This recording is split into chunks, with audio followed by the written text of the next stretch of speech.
When I saw the security camera footage of my husband ushering his mistress into our Lake Tahoe vacation home, something inside me shattered. But from those fragments, a victim didn't emerge. A woman who finally said enough did.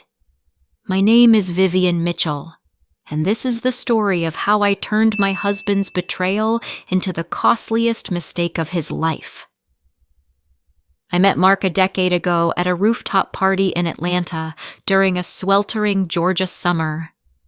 He had the look of a classic American success story: strong jaw, confident smile, a Brooks Brothers suit that fit like it was made for him.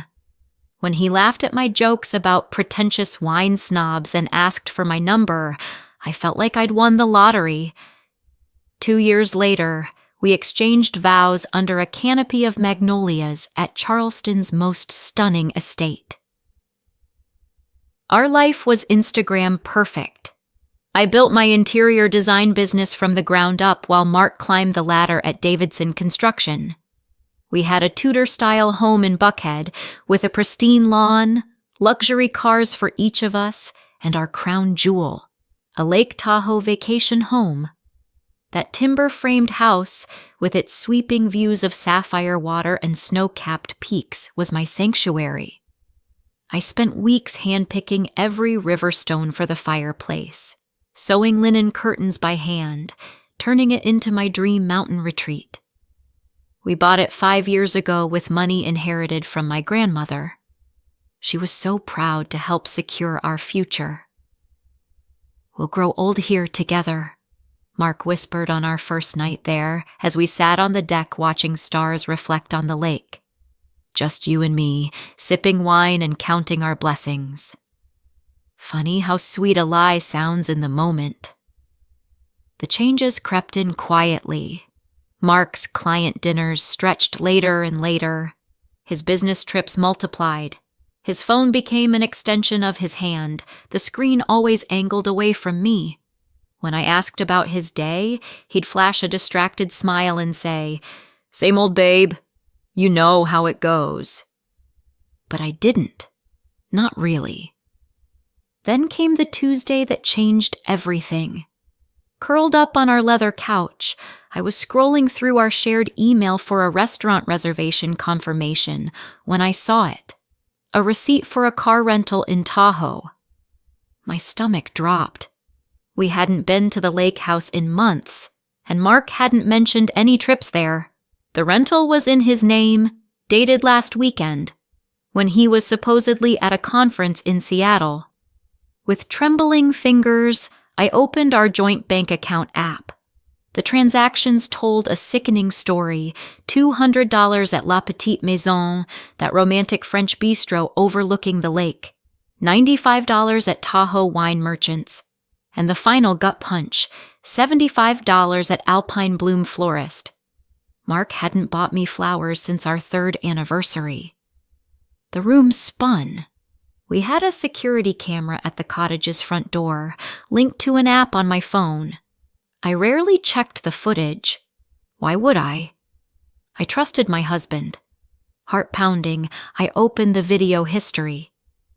There he was, Mark, a leather duffel slung over his shoulder, and beside him, her, a tall brunette in a red dress that hugged her like a glove, laughing as he unlocked the door. His hand rested possessively on her waist as they disappeared inside. I recognized her instantly. Caitlin. His just a colleague, introduced to me at a corporate holiday party 3 months earlier. The same Caitlin who complimented my dress and asked for my apple pie recipe while plotting to dismantle my marriage. I sat frozen, replaying the footage on my phone. Each loop was a fresh knife to the chest. 10 years. 10 years of our life reduced to ash in seconds. "Vivian?" My best friend Sophia's voice crackled through the phone speaker. I didn't even remember dialing her. "What's wrong? Are you crying?" He's there with her," I choked out. "At our Tahoe house. With Caitlin. That office floozy? Oh my God. Sophia paused. I'm coming over. 20 minutes later, we sat at my kitchen island, a bottle of wine between us. Sophia scrolled through the footage, her face darkening. You know what's the worst part? I said, twirling my glass. I remember picking out that red dress for our anniversary last year. He said it was too revealing for me. And now look at her. Viv. Sophia set down her phone. What are you going to do? I stared out at our manicured garden, planned together with Mark. Every shrub, every bloom, chosen with love, like everything in our life. You know what's funny? I said, a cold fury rising. The cottage is in my name. Solely. Grandma's inheritance, remember? Sophia's lips curled into a slow grin. Oh, this just got interesting. Over the next few days, I operated on autopilot, smiled at Mark over breakfast, asked about his work, pretended I knew nothing. At night, I planned. I contacted Linda, a realtor specializing in quick sales. Over coffee, she listened intently to my story. So, you want to sell the house while your husband's there with his mistress? She clarified, tapping her pen on her notepad. Exactly, and I want the new owners to move in immediately, like while they're there. Linda leaned back. I don't usually get involved in family drama, but in this case, she smirked, I think we can arrange a memorable surprise for your husband. The plan came together faster than I expected. Linda was a pro. 3 days later, she called with news. Vivian, I found the perfect buyers, she said, her voice brimming with excitement. A young couple from San Francisco. He's a software developer, she's an artist. They're looking for exactly this kind of home and are willing to pay above asking. How much above? I asked, my pulse quickening. $950,000. $100,000 over market value, and they're ready to close immediately. I gripped the phone. Do they know about the situation? David and Emily? Yeah, I explained it delicately. Get this. David said his first wife cheated on him too. He's totally on your side. That evening, I met the buyers at a cafe. David was a tall man with kind eyes and a touch of gray at his temples. Emily, a petite blonde with tattooed wrists, radiated creative energy. We fell in love with your house, Emily said, showing me sketches of her planned decor on her tablet. Those windows, the lake view, I can already see my art studio there. You know, David added, leaning in, when Linda told us your story, we knew we had to have this place. And, he hesitated. If you're okay with it, I'd like to help with the final act. I raised an eyebrow. What do you mean? I have experience with surveillance systems. I could install extra cameras before your husband's next visit to give you full documentation. Emily touched her husband's arm. David's a data security specialist. He can do it all legally and professionally. Tears of gratitude welled up. You'd really do that? Absolutely, Emily said, squeezing my hand. Girl power, right? The next day, Mark announced another business trip to Tahoe. Over breakfast, he avoided my gaze, stirring his coffee.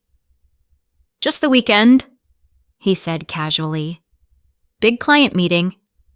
Sure, honey, I smiled, spreading jam on my toast. Say hi to Caitlin. His hand froze, coffee splashing onto the tablecloth. What? Oh, I meant all your colleagues, I said, batting my eyes innocently. You're not going alone, right? He stared, trying to gauge if I knew something or if it was a fluke. Yeah, of course. Whole team. Great, I stood and kissed his cheek. Have fun. After he left, I called David. Within hours, he installed additional hidden cameras in the house, linked to a secure server. I could now watch in real time via a private app. All set, he texted. Motion-activated cameras, HD quality.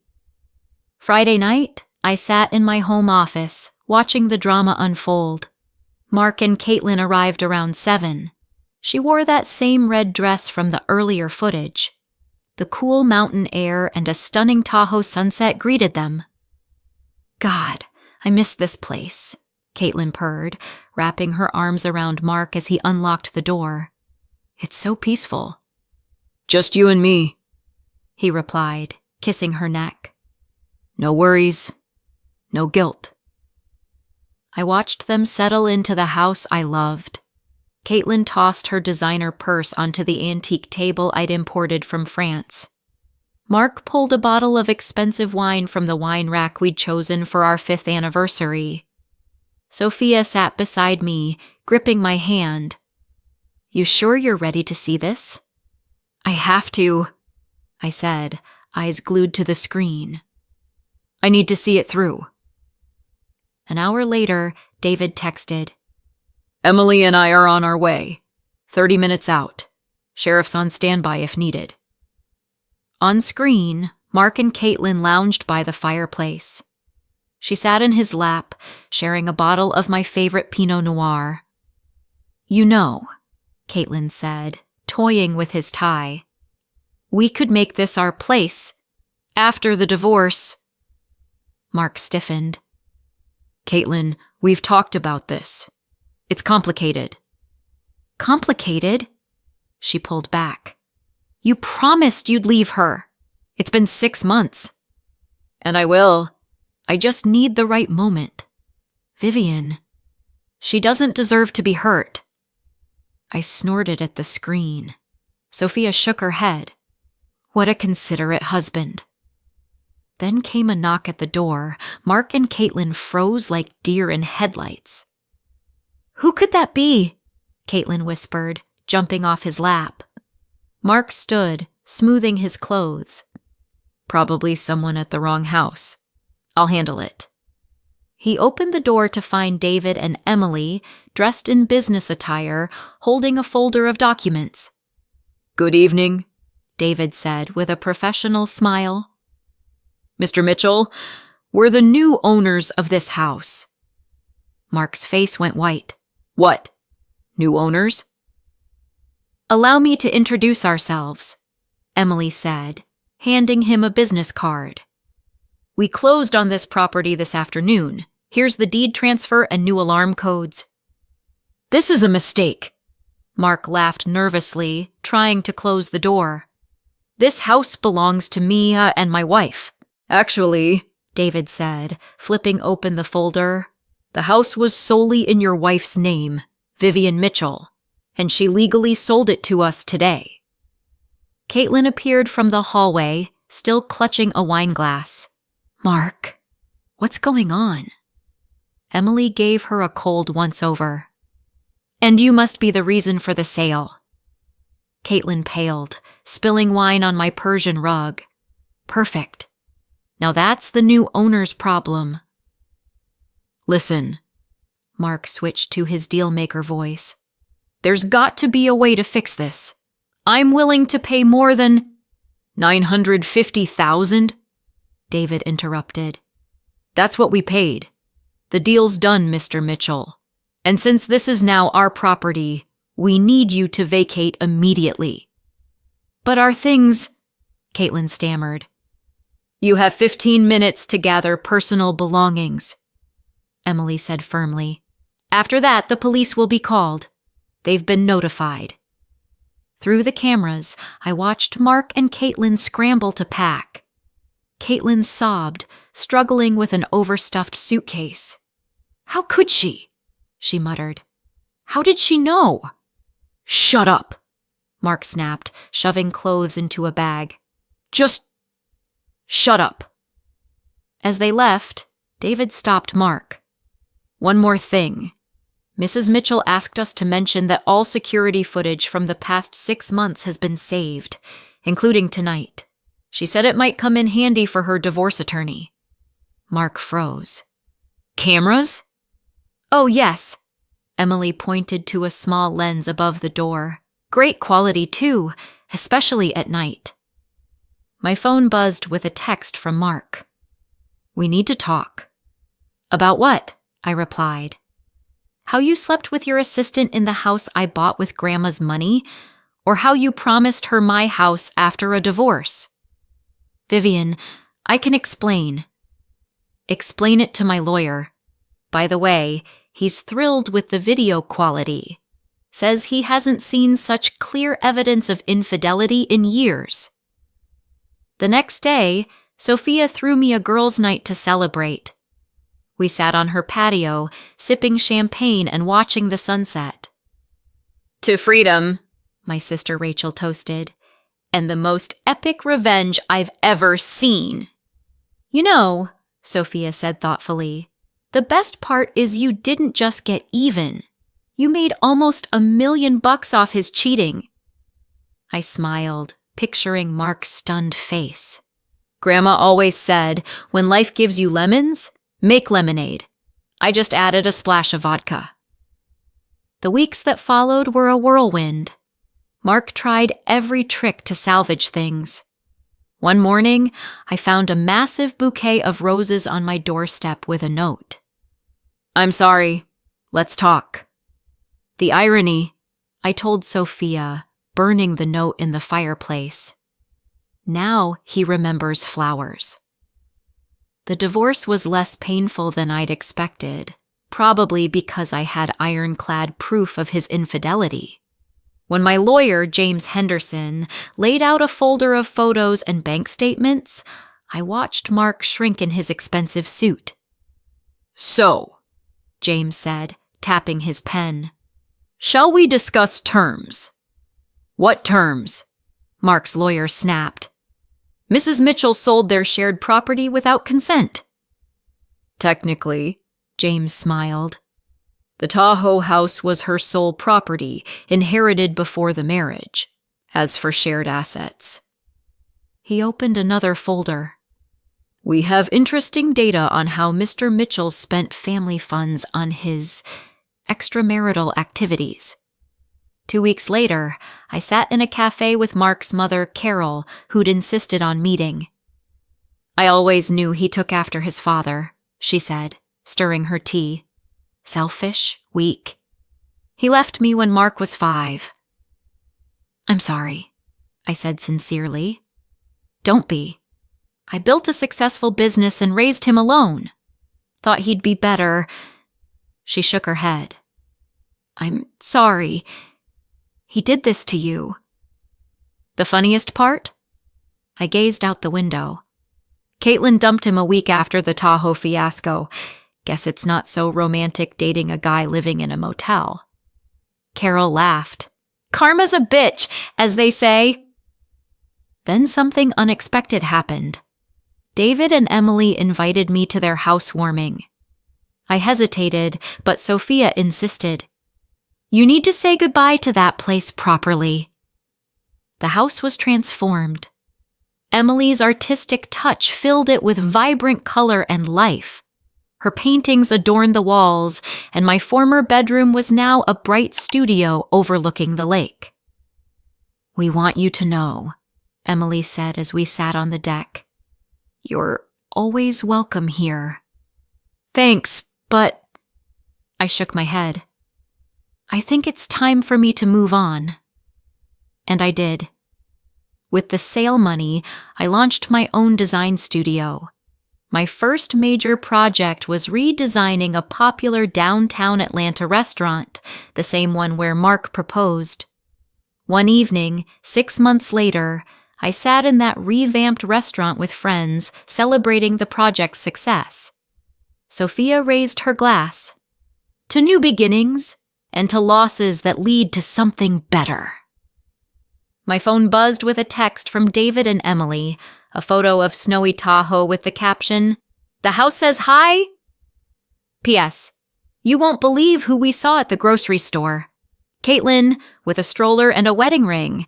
Looks like she found her next mark fast. I smiled and pocketed my phone. Life is full of irony. Did you like the story? Write your opinion in the comments. Don't forget to subscribe to the channel and turn on notifications so you don't miss the next interesting story. See you tomorrow. I was fighting for my life in chemo when I uncovered a betrayal so vile it shattered my world. What I did next turned their lies into a public reckoning they'll never escape. My name is Emily Harper, and this is my story of revenge. Before we dive in, please hit that subscribe button and ring the bell. I share raw, emotional stories of survival and strategy that prove the most powerful revenge is served with cold, calculated brilliance. Let's get started. Chemotherapy was a relentless assault. The chemical tang of the IV dripped into my veins, scorching my skin from the inside. My hair fell in brittle clumps onto the hospital pillow, and the scratchy gown clung to my sweat-soaked body. The ward's sterile hum mocked my fragility, yet I was the one apologizing to my husband, Nathan Carter, for being too weak, for needing him, for daring to exist in this pain. In our early years, Nathan was my everything. I remembered our wedding, his vows whispered under an oak tree, promising to love me through every storm. He'd surprise me with coffee on late nights, dance with me in our tiny apartment kitchen. But now, 7 rounds into chemo, that Nathan was gone. In the waiting room, he'd once held my hand, cracked jokes about the vending machine's stale chips, and murmured, "You're a fighter, Em. We'll beat this." But as the treatments wore me down, his warmth faded. He'd show up late, eyes distant, muttering about work. "The hospital's too heavy," he said one day, avoiding my gaze. "It's draining me, Em. I need space to cope." I swallowed his excuses, too exhausted to fight, clinging to the hope he'd return to me. The day I decided to shave my head was a turning point, a defiant stand against the cancer ravaging me. I begged Nathan to come. "I need you there," I pleaded over the phone, voice cracking. "I can't watch that," he replied, flat and cold. "It's too much for me." So, I went alone to the salon, the buzz of the clippers echoing in my ears. The stylist's eyes glistened as she wrapped my bald head in a silk scarf my mother had given me, its soft blue a reminder of her strength. I came home to an empty house. Nathan texted, "Clearing my mind. Be back late."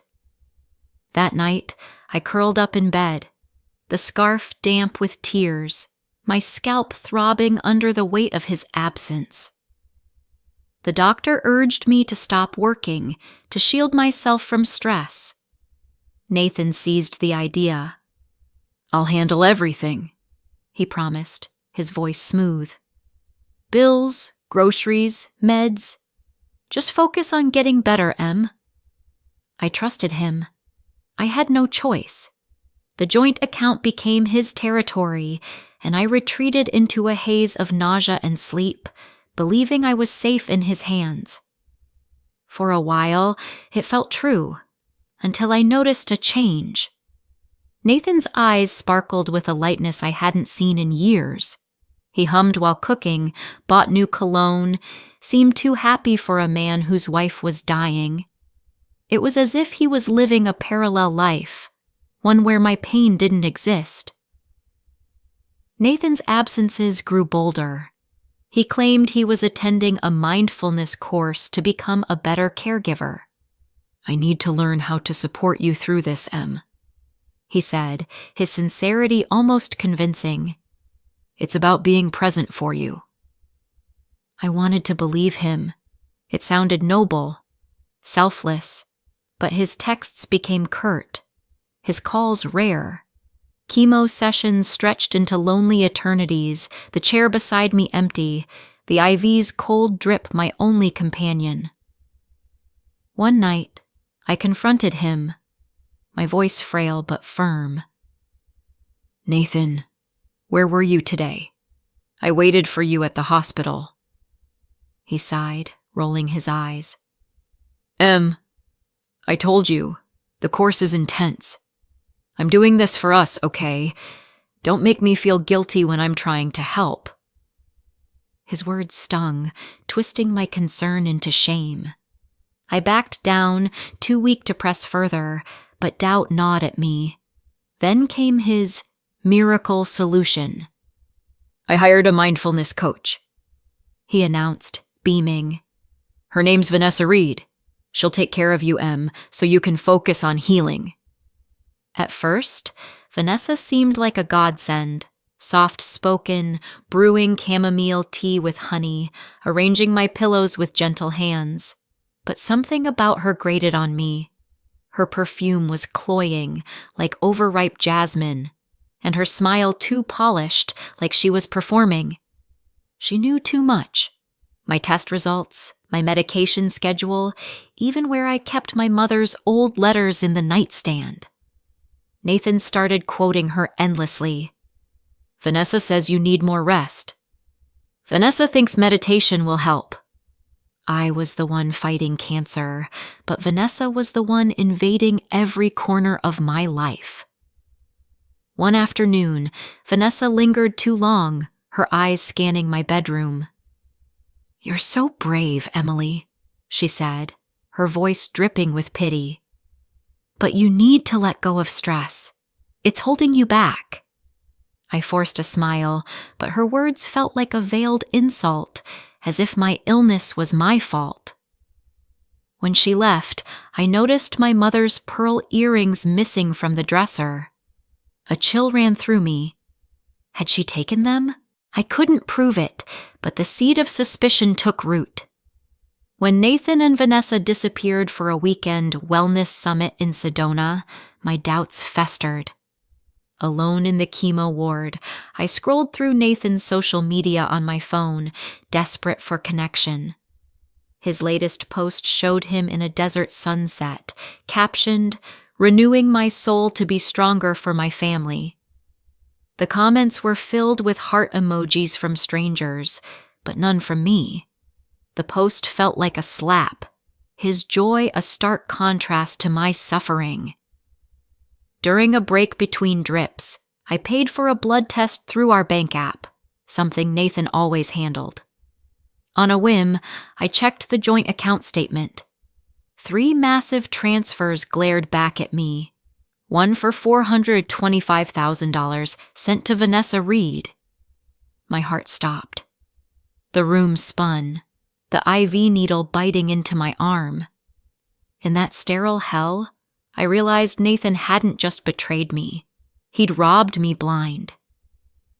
I stumbled to the hospital bathroom, locking the door, staring at my reflection, pale, bald, eyes hollow.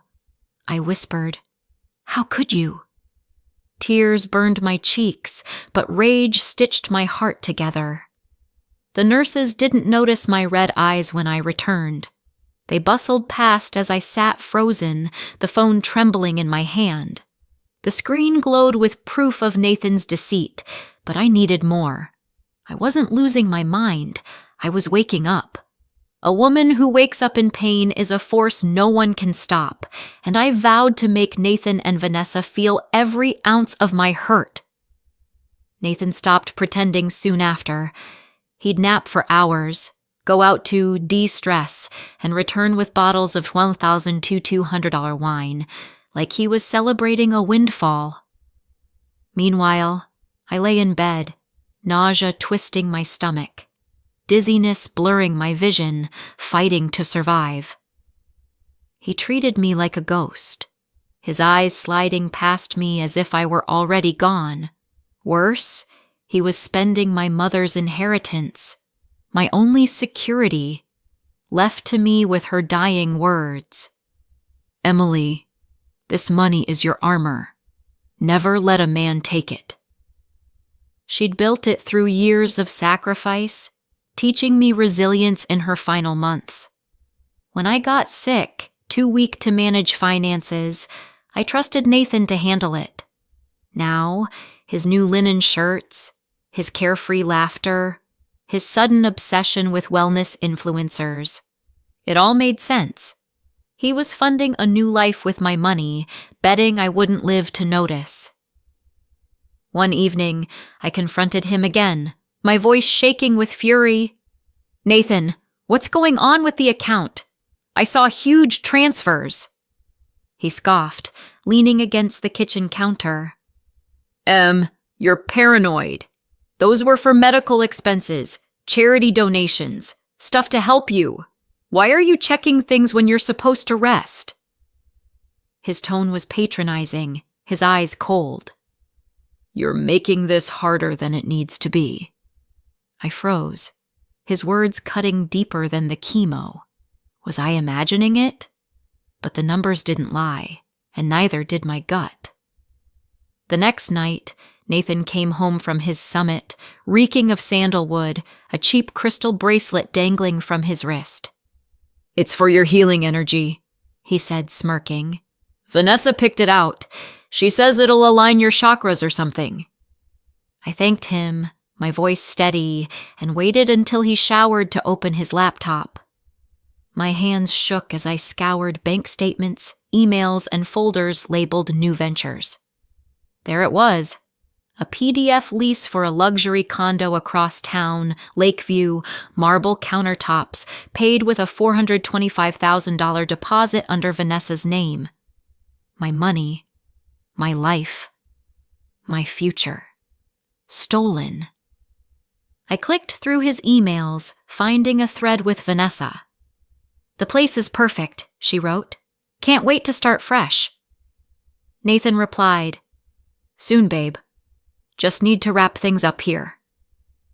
My stomach churned. They were planning a life without me, assuming I'd die before I could fight back.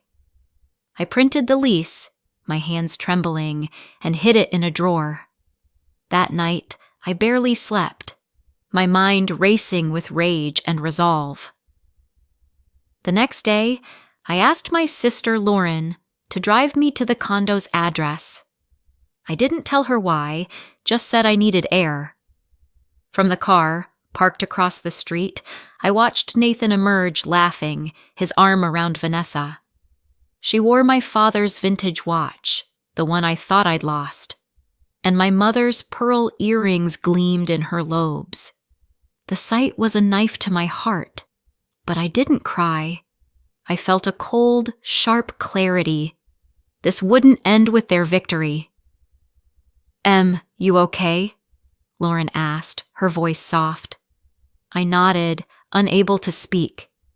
"Just drive," I whispered.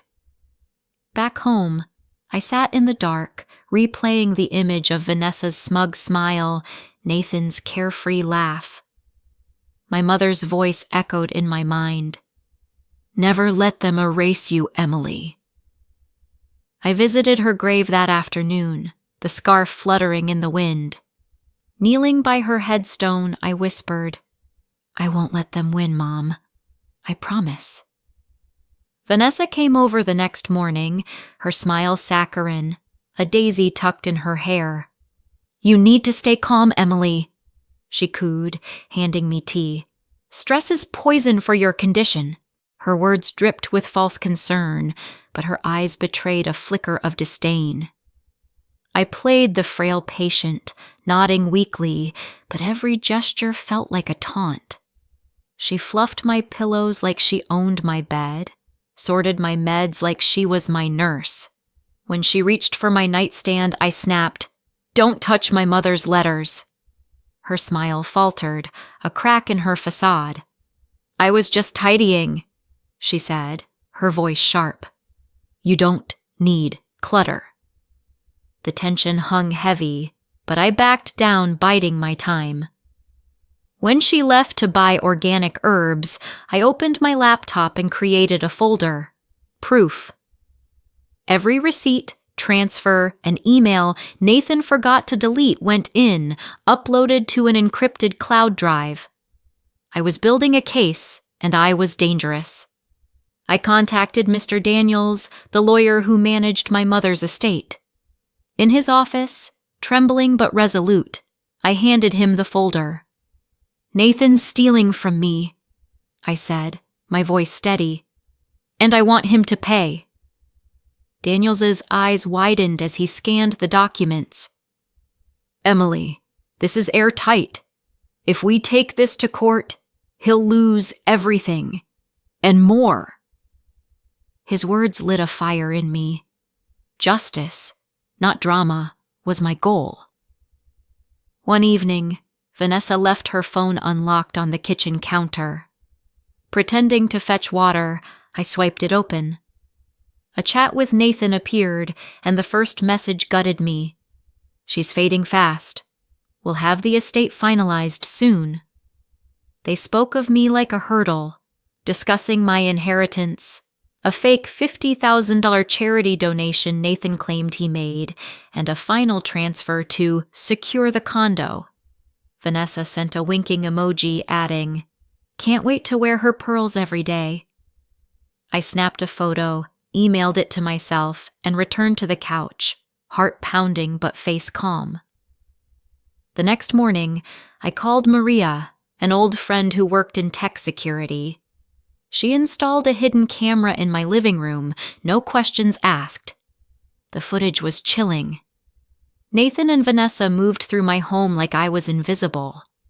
He'd kiss her neck in the kitchen, whispering about our new life by the lake. She rifled through my jewelry, pocketing a silver brooch. One night, I recorded them arguing. Vanessa hissed, "Why wait? She's not lasting much longer. Push the lawyer now." Nathan hesitated, then nodded. "Next week, we'll finalize the estate." The camera caught it all, their cold agreement to erase me. I faked worsening symptoms, coughing fits, weak murmurs, knowing they'd let their guard down. Nathan offered, "Should Vanessa stay tonight?" I declined, eyes downcast. "I'd rather be alone." They believed me, too eager to see me fade. But I was getting stronger, my fever easing, my resolve hardening. Sarah, my nurse, noticed during a chemo session. "You've got a spark, Emily," she whispered, squeezing my hand. "Don't let them break you." Her kindness was a lifeline, pulling me from despair. One afternoon, I overheard Vanessa on the phone in my kitchen. "She's so pathetic," she sneered, "clinging to life like it matters. Nathan's ready to move on." My blood boiled, but I stayed silent, recording her words through the camera. That night, I played the footage back, tears streaming down my face. Sarah's words echoed, "Don't let them break you." I wiped my eyes, saved the video, and added it to my folder. I wasn't broken. I was becoming unbreakable. Nathan handed me a document one night, his voice urgent. "This is for a cutting-edge clinic in Vancouver, Em," he said. "It's your best shot. We need a deposit now, $200,000. Sign it, and we'll get you there." I smiled faintly, promising to review it later. Alone, I researched the clinic. It didn't exist. The email was a forgery, the website a cheap mock-up. He wanted my last personal fund, the one untouched by our joint account. He thought I was too broken to notice, too weak to fight. I met Daniels again, showing him the fake contract. "He's trying to wipe me out," I said, my voice cold. Daniels's jaw tightened. "This is criminal fraud, Emily. We'll bury him." I returned home, brewed tea, and applied red lipstick for the first time in months, its waxy scent grounding me. Daniels emailed, "We have enough. The recordings, the transfers, the fraud, it's airtight. Say the word and we move. That afternoon, Nathan left for the pharmacy. I knew he was headed to the condo. I called the bank, freezing all accounts, my voice steady as I confirmed my identity. I texted Vanessa from my phone. I see you, both of you. Then I powered it off. Wearing my mother's red blouse and jeans, I looked in the mirror and saw myself, alive, unbroken, fierce. At Daniels's office, we filed the complaint, attaching every shred of evidence: bank statements, emails, the lease, the fake contract, the recordings. The assets in Nathan's and Vanessa's names were frozen pending investigation. When Nathan returned, the locks were changed. A note waited on the door. You tried to bury me, but I'm still breathing. His calls flooded Lauren's phone, where I stayed. Emily, what the hell did you do? He screamed in a voicemail. You're ruining everything out of spite. I sipped tea, watching the chaos unfold on my tablet. Vanessa fled, dumping the leased car and vanishing. The condo was seized. I tipped off a local news outlet anonymously, and the next day, a headline blared. Local man accused of embezzling dying wife's inheritance. Neighbors whispered, colleagues shunned him, and Nathan's carefully curated life unraveled. Days later, Nathan showed up at Lauren's office where I was staying. His face was haggard, his voice desperate. Emily, please, he begged, grabbing my arm. This is a mistake. I was lost, manipulated by Vanessa. I love you. I yanked free, my eyes blazing. Love? You stole my mother's legacy, Nathan. You gave her my father's watch, my pearls. You planned a new life with her while I was dying. He flinched, stammering. It wasn't like that. I was trying to... Stop lying, I shouted, my voice echoing. I have recordings, Nathan. You and Vanessa wanted me dead. You're done for. Lauren stepped in, pulling him away. Get out or I call the police, she warned. He left, head bowed, his defeat palpable. At the preliminary hearing, Nathan played the victim. I was seduced, he sobbed, his lawyer nodding. Vanessa manipulated me. I was desperate.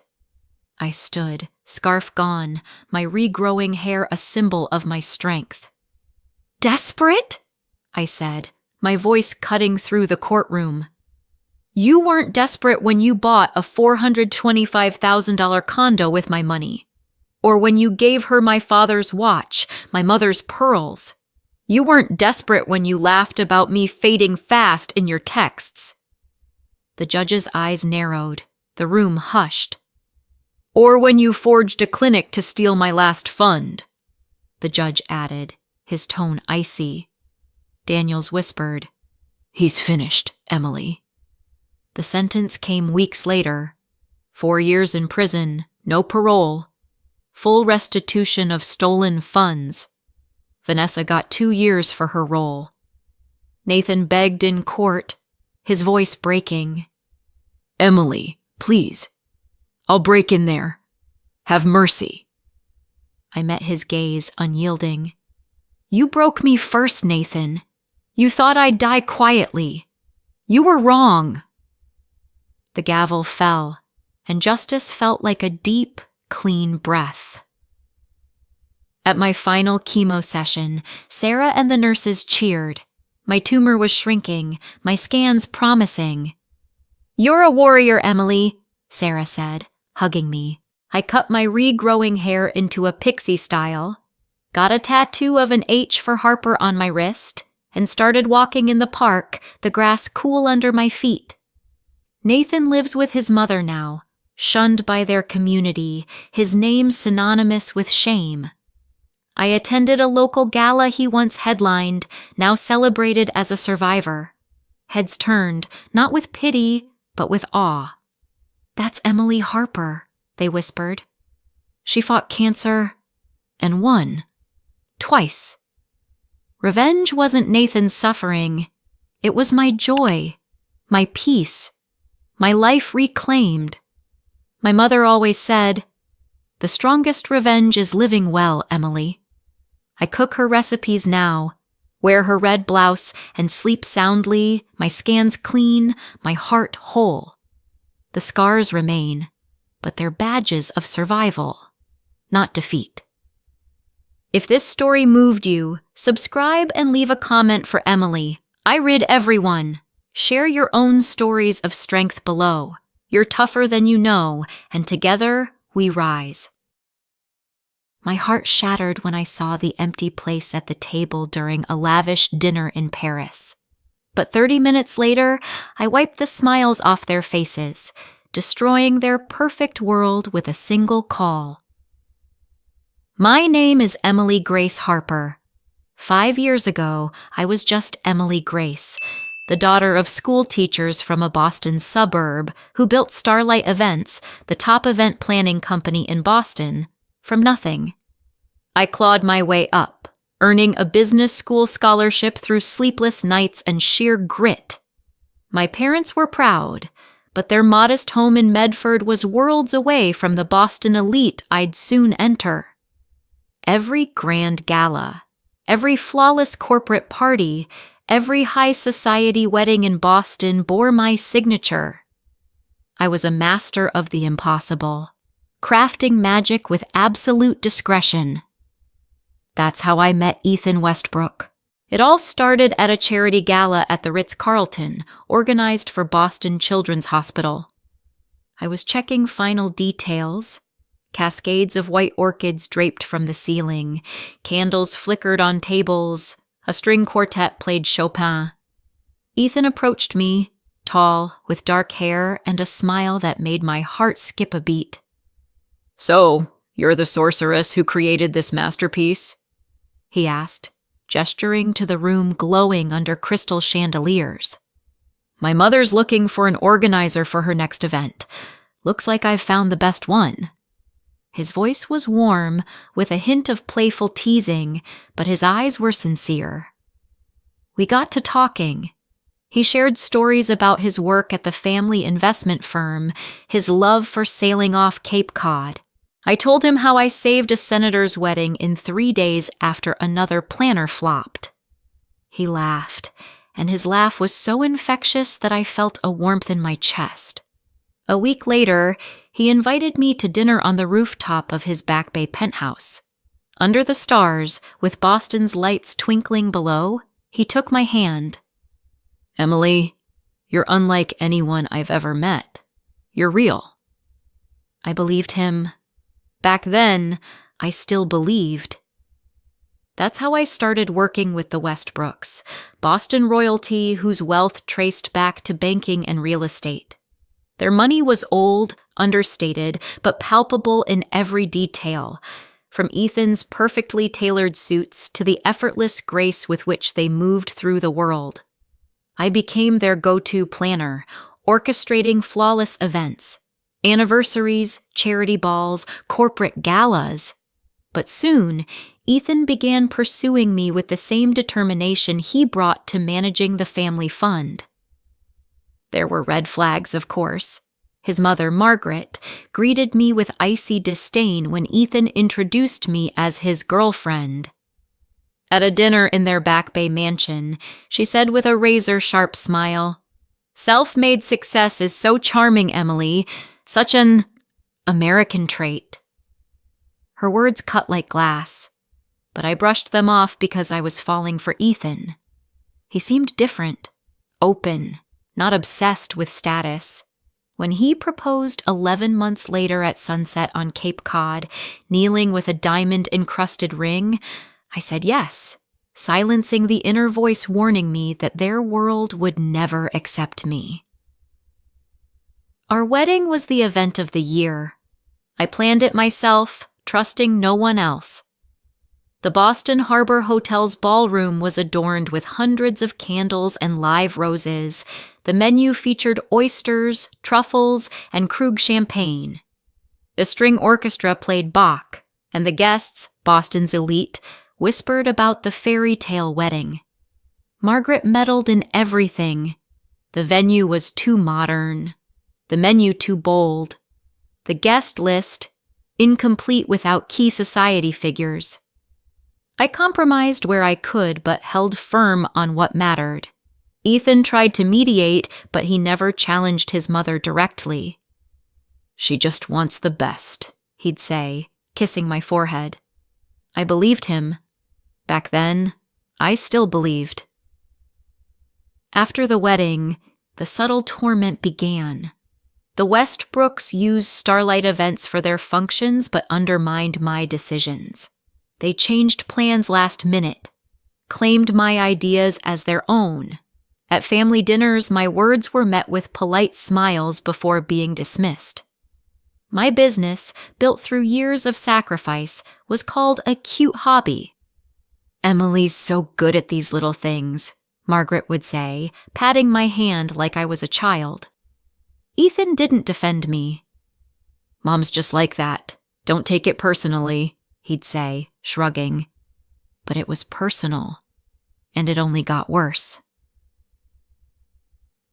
At one of their galas, which I'd orchestrated to perfection, Margaret introduced me to guests as our assistant, despite everyone knowing I'd created the event.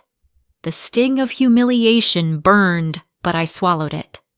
At a family dinner, a guest asked, "Emily, what's it like to marry someone like Ethan?" Before I could answer, Ethan's sister Caitlin laughed. "Oh, she's just thrilled to be part of our family. Not every day a girl from the suburbs gets so lucky." The table erupted in laughter and my face burned. Ethan squeezed my hand under the table but said nothing. A week before the Paris trip, my friend Lisa, who worked in Boston high society, called me. "Emily, I've heard rumors," she said, her voice trembling with concern. "They say Lauren Carter's back in town, and the Westbrooks, they're planning something. Financial troubles, whispers of a divorce. Be careful." I thanked her, but my stomach churned. Lauren was Ethan's college ex, the one his family always deemed the perfect match. The chance to plan Margaret's 70th birthday in Paris was supposed to be my triumph. A week of celebrations, culminating in a dinner at Le Cinq, with a view of the Eiffel Tower sparkling at night. I poured my soul into it, leveraging every contact, negotiating with Paris's top florists, curating a 7-course menu with the chef, renting a chateau in the Loire Valley for the final weekend, arranging a private Louvre tour and a Seine River cruise. But cracks in the Westbrook facade began to show. Payments for bookings were delayed. Vendors called with questions. Ethan brushed it off. "Our accountant's just being cautious with international transfers." But I'd seen documents left open on his laptop, failing investments, mortgaged mansions, drained credit lines.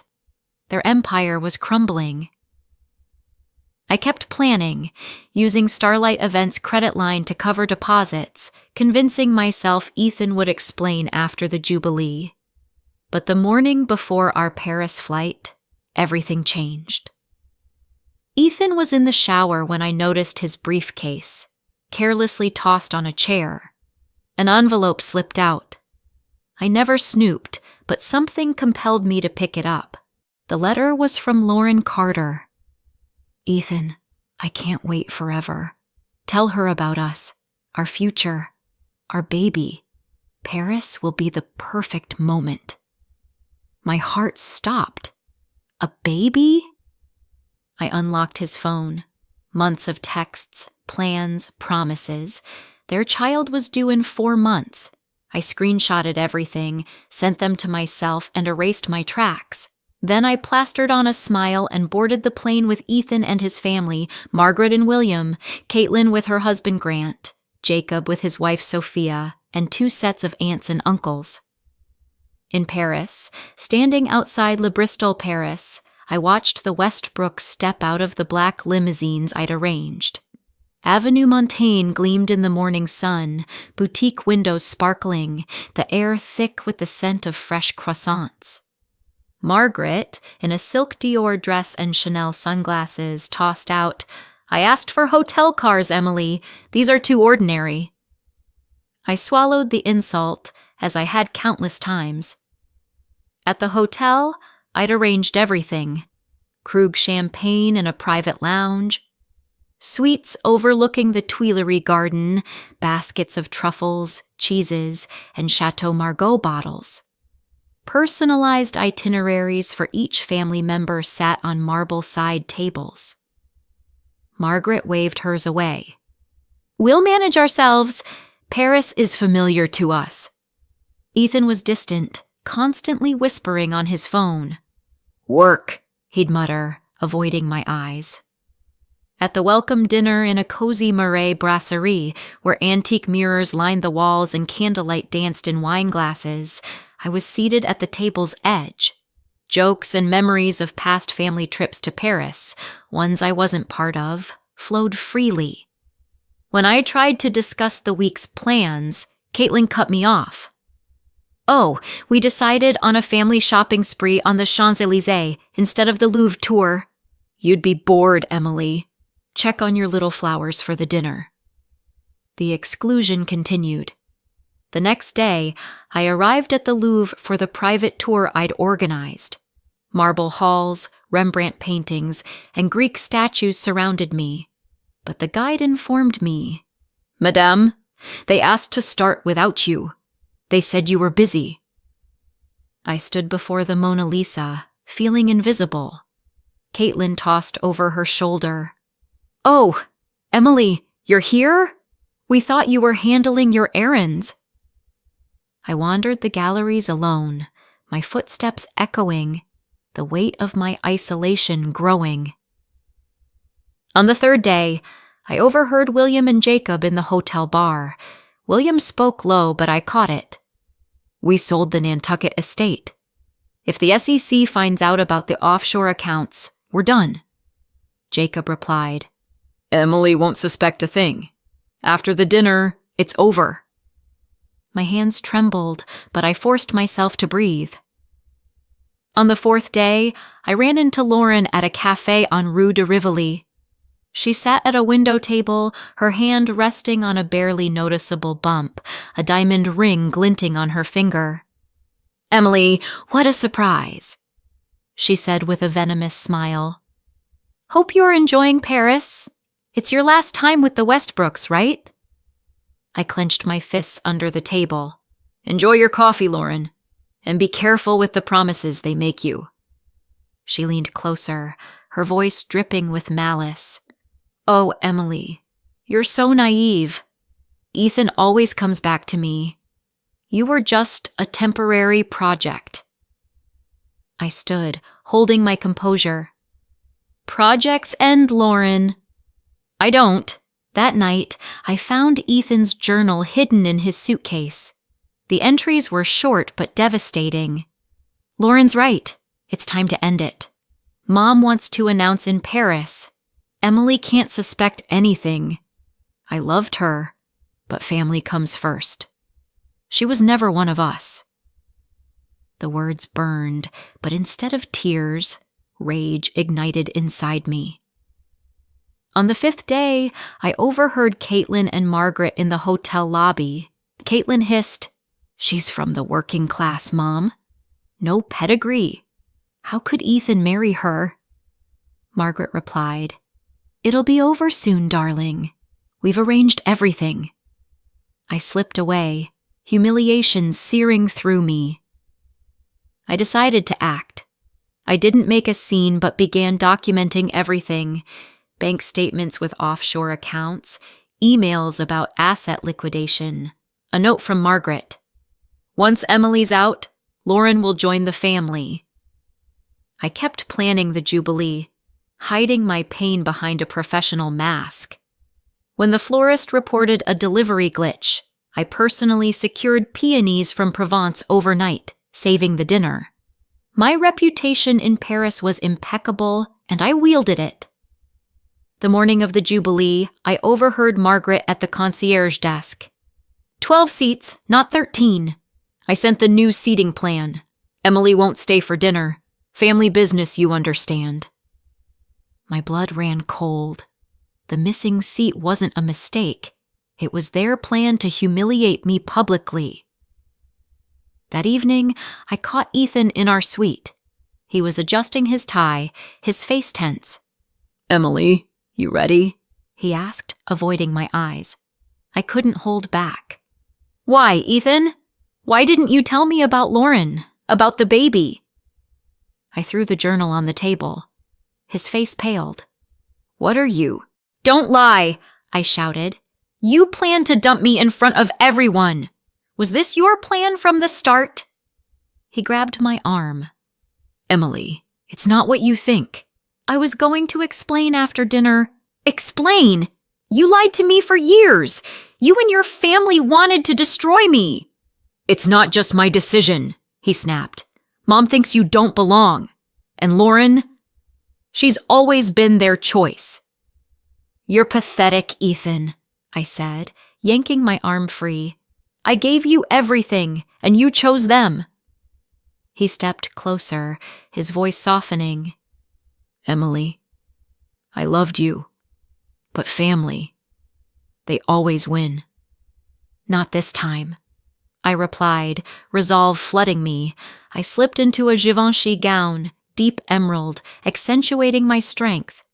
In the mirror, I saw not a broken wife, but a woman ready to fight back. In the hotel lobby, Caitlin cornered me. Emily, don't try to be one of us, she sneered. You'll never fit in. I don't want to fit in, Caitlin, I shot back, locking eyes with her. I want to be me. At Le Cinq, I arrived an hour early. The terrace glowed. Crystal glasses caught the light. White peony bouquets perfumed the air. The 7-course menu was flawless, the cake a confectionery masterpiece. The Eiffel Tower sparkled outside, a mocking contrast to my loneliness. I checked every detail, demanding perfection. We rode the elevator to the terrace. Ethan placed a hand on my back, a gesture once tender, now hollow. I approached the table where my seat should have been. Nothing. No chair, no place setting, no name card. The family sat, avoiding my gaze. Margaret feigned surprise. Oh, what a mistake, Emily. We must have miscounted. Ethan smirked. Oops, looks like we miscalculated. Laughter rippled around the table, sharp and venomous. I stood tall, rage burning away my pain. Guess I'm not family, I said, my voice cold as steel. Their smiles faltered. But if I'm not family, your celebrations aren't my concern. Margaret narrowed her eyes. Emily, don't make a scene. This is my day. Oh, I'm not making a scene, Margaret, I said, staring her down. You wanted to humiliate me. I'm rewriting the script.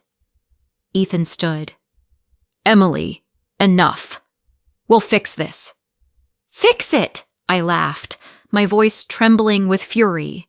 You lied to me, Ethan, about Lauren, the baby, your bankruptcy. I know everything, the offshore accounts, the debts, your divorce plan. I saw your journal. I saw the letters. William coughed. Emily, this is a misunderstanding. Sit, we'll discuss.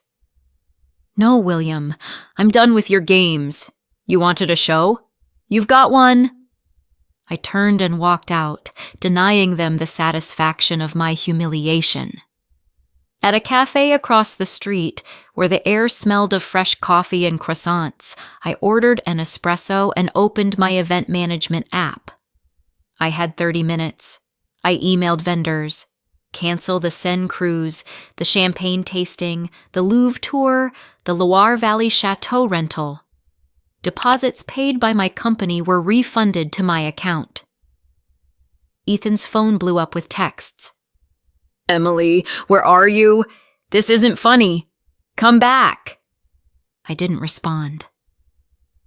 28 minutes later, I slipped back into Le Cinq through the service entrance. The maitre d', Jean-Pierre, met me. Madame Harper, are you sure? I handed him an envelope with proof of my authority and payment cancellations. The Westbrooks will cover the dinner themselves. He nodded, knowing reputation is everything in the event world. From the shadows, I watched Jean-Pierre approach the table. William paled, pulling out his wallet. Margaret clutched her necklace, her face contorted. Caitlin whispered to Grant. Jacob frantically checked his phone. Ethan stared at his, fingers trembling. I texted him. All deposits refunded. Your financial mess goes public. Enjoy the caviar. Ethan called. Emily, what have you done? His voice shook with rage and fear. Looks like I'm not family, I replied. So your celebrations aren't my problem. You don't get what this means for us. Mom's furious. Dad's on the verge of a heart attack. You wanted to humiliate me, Ethan. I just returned the favor. We can fix this. Come back. I'll explain about Lauren, the baby. I know everything, Ethan. The offshore accounts, the debts, the divorce script. Goodbye. I hung up. I stepped out to the table. 12 pairs of eyes locked on me. Margaret shot up. How dare you ruin my jubilee? You're nobody, Emily. I learned from the best, Margaret, I said, meeting her gaze. You wanted to make me nothing. I changed the ending. William barked. This is outrageous. You'll pay for this. No, William. You'll pay. Literally. I turned to Ethan. The IRS will love your offshore accounts. Caitlin hissed. When Ethan divorces you, you'll be left with nothing. You're wrong, Caitlin. I have everything. Proof, freedom, and my company. You? Just debts and scandal. Sophia, Jacob's wife, approached me, eyes brimming with tears. Emily, please don't destroy our family. We can fix this. Sophia, I said softly. I'm not destroying your family. They destroyed me, but I'm stronger than they thought. Later that night, Margaret cornered me in the hotel lobby. Her diamonds glittered under the chandeliers, but her face was twisted with rage. You think you've won? She spat. You're nothing without us. I was someone before you, Margaret, I replied calmly. And I'll be someone after. You? Without money, you're just shadows of your past. Goodbye. I flew back to Boston the next day, booking first class with points earned from years of Westbrook events. Through the hotel concierge, I learned they paid for the dinner by pawning Margaret's diamonds. Rumors of the Westbrooks' financial troubles spread through Paris. Vendors demanded upfront payments, their reputation in tatters. My phone exploded with messages. William, our lawyers will deal with you. Caitlin, you'll regret crossing us. Margaret, I always knew you were low class. Ethan begged. Emily, we need to talk. This is bigger than us. I didn't reply, forwarding the documents to my lawyer. Back in Boston, I moved my things from our Back Bay mansion to a new South End apartment.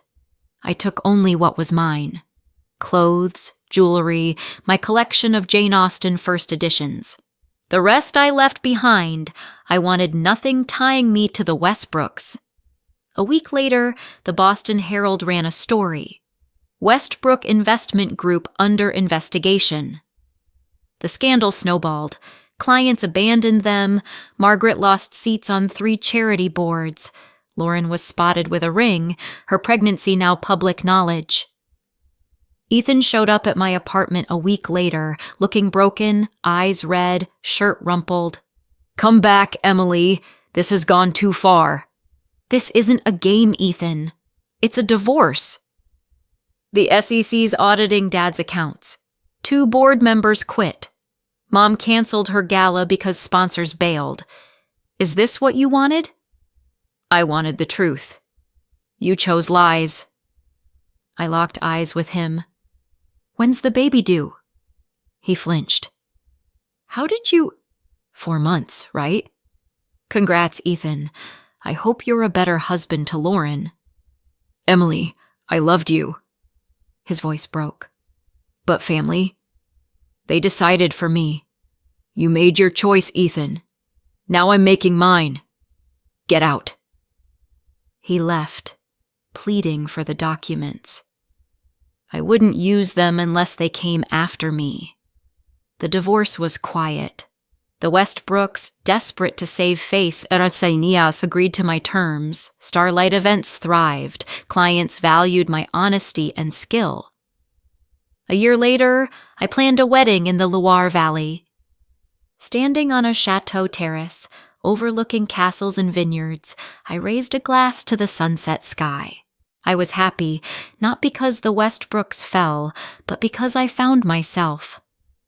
The empty seat at the table showed me where I truly belonged, in a world where I write my own story. Did you like the story? Write your opinion in the comments. Don't forget to subscribe to the channel and turn on notifications so you don't miss the next interesting story. See you tomorrow. My perfect wedding day crumbled in an instant when she burst into the church with a massive belly full of lies. Her words shattered my heart, but the truth I uncovered was even more devastating.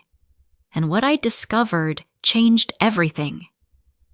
I stood before an antique mirror in the bride's room in a charming mansion on the shores of Lake Michigan.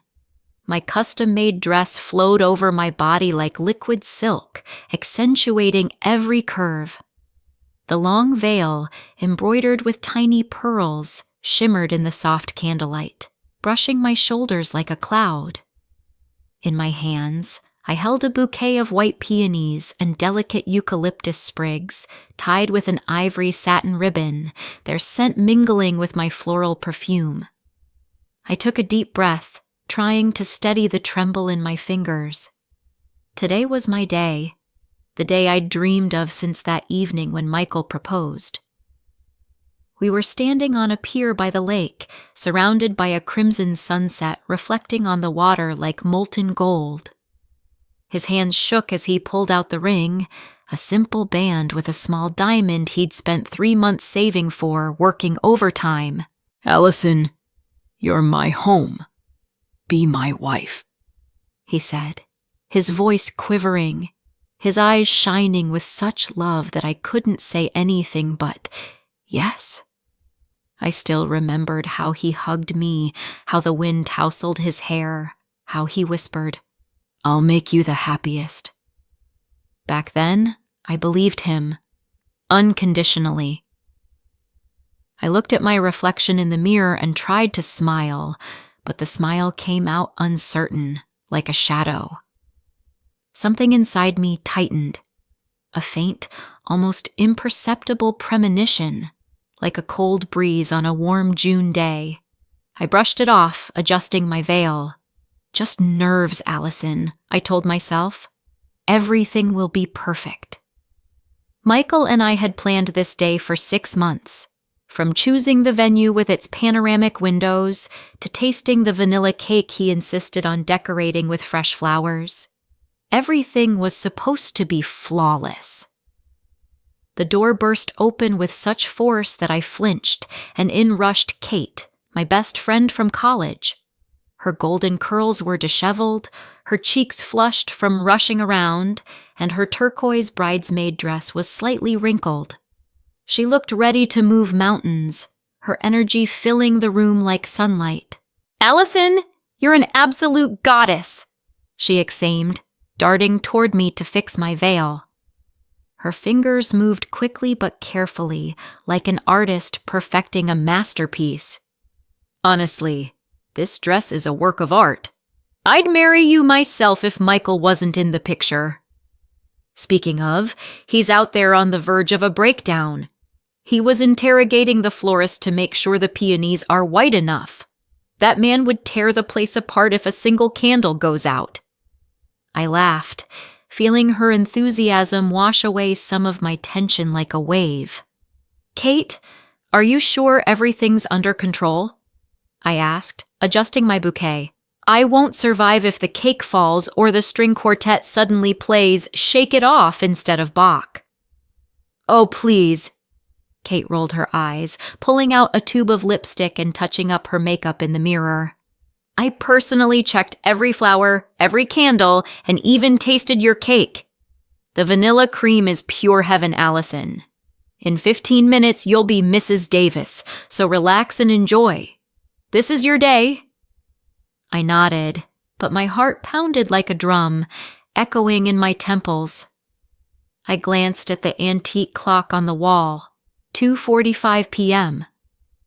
The ceremony was set to start at 3, in a hall with panoramic windows overlooking the sparkling sunlight dancing on the lake.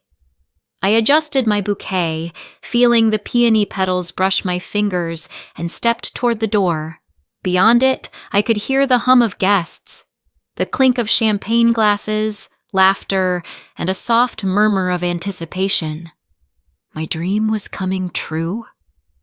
Or so I thought. The corridor leading to the main hall was adorned with garlands of white roses interwoven with twinkling fairy lights, their reflections glimmering on the marble floor like stars.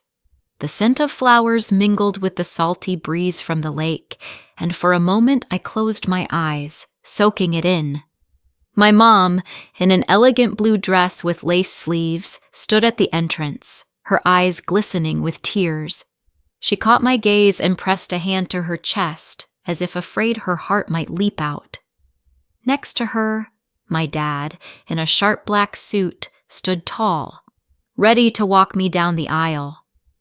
His usually stern face softened, and he gave me a slight nod as if to say, "You're ready, kid."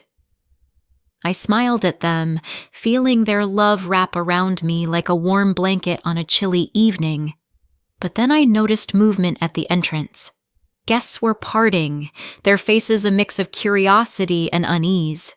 Whispers grew louder, like the buzzing of a swarm of bees, and I felt the air grow heavy, almost tangible. I squinted, trying to make out what was happening, and my heart stopped, as if someone had hit pause on my reality. Linda. Her dark hair was carelessly tied in a bun, and her black dress, too plain, almost funereal, clung to her figure. And her belly, massive, as if she were in her final month of pregnancy. I felt the blood drain from my face, and the bouquet in my hands trembled, peony petals scattering on the floor. Linda? Here? I hadn't seen her in over a year, not since that strange dinner in downtown Chicago when she got drunk and laughed too loudly at Michael's jokes, clinging to his arm while I sat across from them, forcing a smile. Back then, I chalked it up to her eccentricity and too much wine, but now everything was different. Allison! Her voice, sharp and loud, cut through the crowd's noise like a knife. All eyes turned to me, and I felt the air thicken, like tar. Kate gripped my hand, her nails digging into my skin, but I barely noticed. Linda stepped forward, her eyes blazing with a strange mix of anger, pain, and desperate triumph. "We need to talk. Right now." "Linda, what are you doing here?" My voice trembled, though I tried with all my might to stay composed. The guests fell silent, their whispers replaced by a deathly hush, and I felt their stares like hundreds of needles piercing my skin. She stopped a few steps away, theatrically placing a hand on her belly, as if to emphasize its size. "This is Michael's child," she said, loud enough for everyone to hear. Her words hung in the air like poisonous smoke, tainting everything. "He didn't tell you, did he? We were seeing each other behind your back, Allison, this whole time." The world around me collapsed. Guests gasped. Some whispered, but I heard only a ringing in my ears, as if I were drowning underwater. My mom rushed to me, her face pale as a sheet. "Allison, honey, what's happening?" she whispered, grabbing my elbow, her voice shaking with panic. But I couldn't answer. My gaze was locked on Linda, on her belly, on her lips curved in a strange smile that quickly turned into a tremble, as if she didn't fully believe what she was doing. "It's not true," I managed to choke out, but my voice was so weak I didn't even believe myself. "Michael wouldn't. Oh, he did," Linda interrupted, her voice sharper, almost venomous. "Ask him, Allison. Ask him where he was when he said he was working late. Ask him why he was in California last year. Ask him why he called me at night while you were asleep." I turned to Michael, who had just entered the hall, his footsteps echoing in the silence. His face, usually so calm and confident, was white as chalk. He looked at Linda, then at me. "Allison," he began, stepping toward me, his voice trembling as if he were teetering on the edge of a cliff. "It's not what you think. I swear, But I wasn't listening anymore. My heart pounded so loudly it drowned out everything else. I dropped the bouquet, the peonies scattering across the marble like shattered dreams. Tears burned my eyes, but I wouldn't let them fall. Not here, not in front of everyone. I turned and ran from the hall, ignoring Kate's cries of, "Allison, wait!" and my mom's attempts to catch up. I ran until I was outside, where the cold lake breeze slapped my face like a wake-up call. I stopped at the railing, staring at the water, and only then let the tears stream down. The wedding was ruined. I sat on the couch in my downtown Chicago apartment, still in my wedding dress, though the veil lay crumpled on the floor next to an empty bottle of Chardonnay and an unopened pizza box. It was 9 p.m., and outside, the city's twinkling lights felt foreign, distant, as if they belonged to someone else's life. My phone buzzed incessantly with messages and calls. Kate, my mom, even some of Michael's friends trying to reach me, but I didn't answer. I just stared into the void, trying to grasp how my perfect life had turned into a nightmare in mere minutes. Michael texted the most. His messages were filled with desperation, and I read them, feeling my heart clench as if squeezed in a fist. "Allison, please talk to me. I didn't cheat on you. Linda's lying. I don't know why she's doing this, but I swear it's not true. I love you. I can't lose you. Please call me." "Allison, I'm coming over. I need to see you." I brushed away a tear that had finally broken through and tossed the phone onto the couch. His words felt sincere, but how could I trust him after what happened? Linda's words echoed in my head. This is Michael's child. I closed my eyes, picturing her standing there with that massive belly, her voice dripping with confidence. But something about her eyes, something was off. She looked too scared for someone who had just destroyed another person's life. It wasn't triumph. It was desperation? Fear? I shook my head, trying to push the thoughts away. Maybe I was just looking for excuses to keep from losing my mind. I remembered that dinner over a year ago at a trendy restaurant in downtown Chicago. Linda was the center of attention, laughing loudly, flirting with everyone, especially Michael. I noticed how she placed her hand on his shoulder, how her eyes lingered on him a little too long. Her laughter was too loud, her movements too theatrical. Michael brushed it off, turning it into a joke. and I didn't think much of it.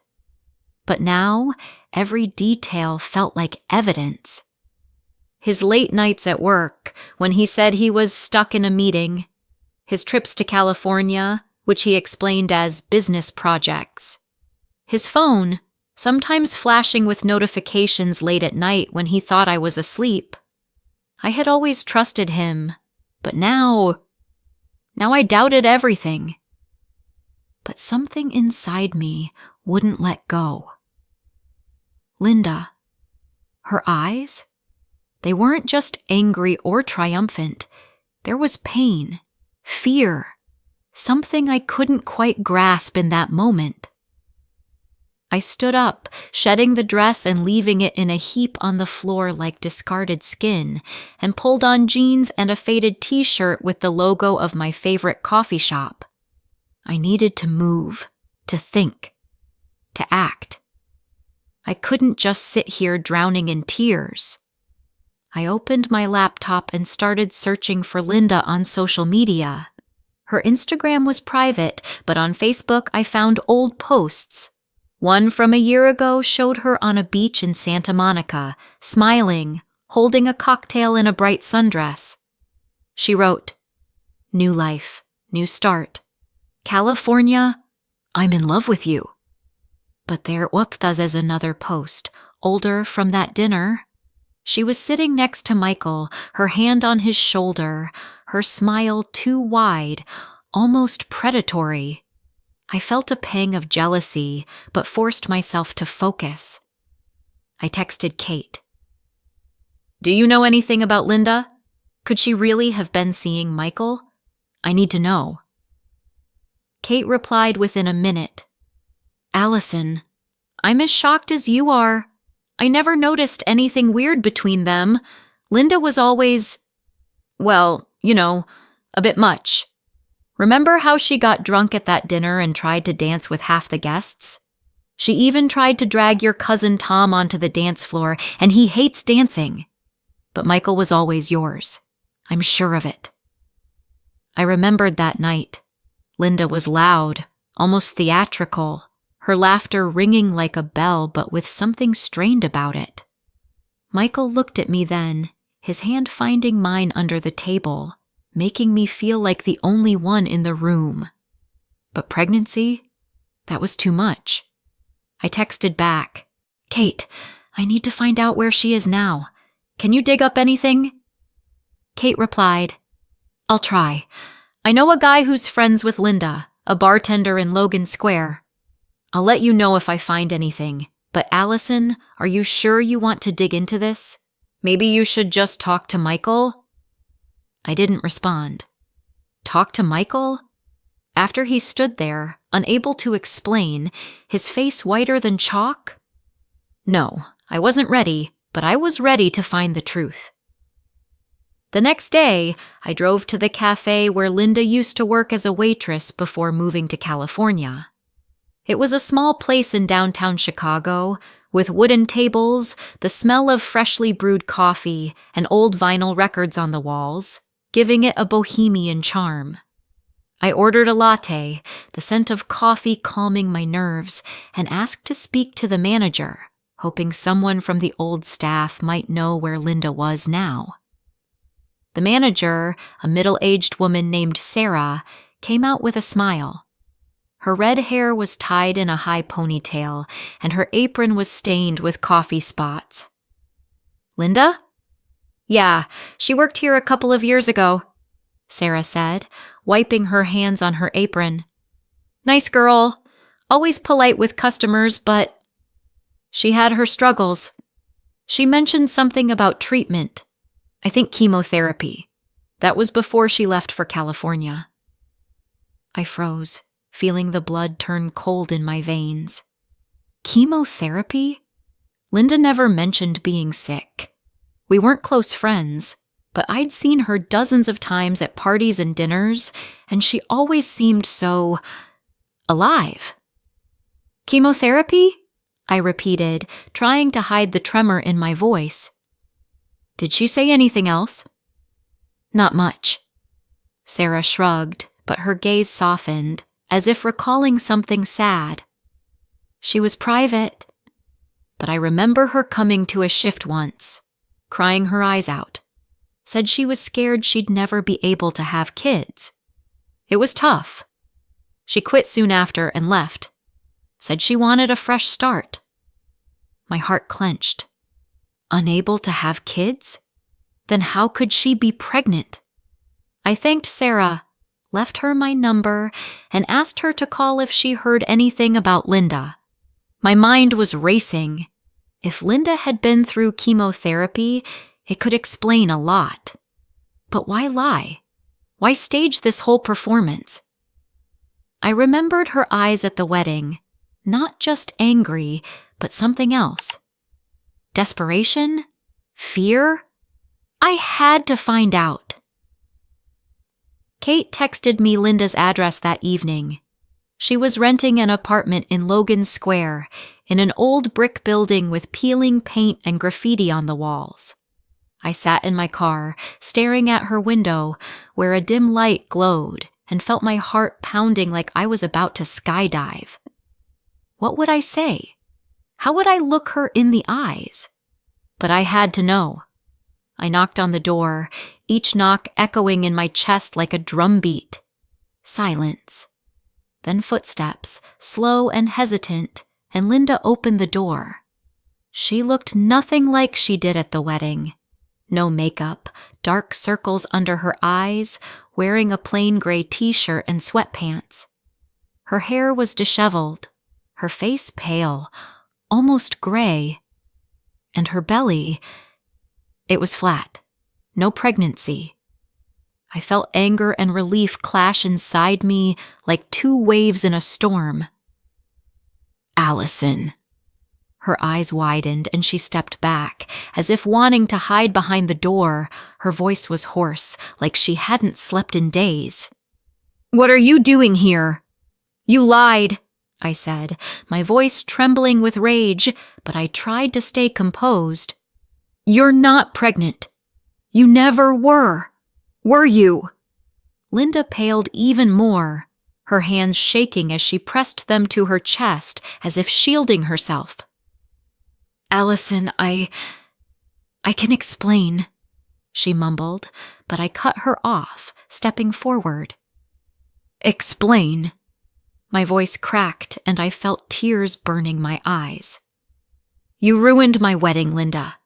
You stood there in front of everyone, my family, my friends, and lied to my face.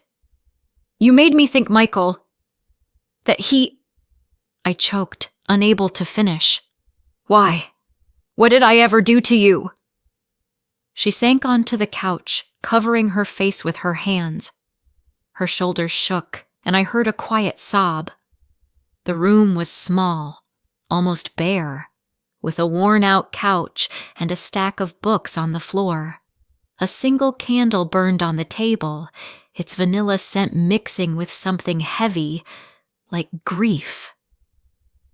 "I didn't want you to marry him," she whispered, her voice barely audible. "I loved Michael, always have, since we met in college. But he chose you, Allison. You were everything he wanted, and I was nothing." I looked at her, and my anger began to give way to pity. Her voice trembled. Her eyes were full of tears, and she looked so fragile, so broken. I sat on a chair across from her, feeling my anger dissolve into heavy silence.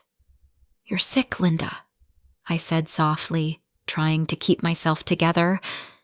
"I know about the chemotherapy. You couldn't have been pregnant." "The belly was fake, wasn't it?" She flinched, as if I'd struck her. Her hands dropped to her lap and she looked at me, her eyes filled with pain, like I'd reopened an old wound. "How did you—" she started, but stopped.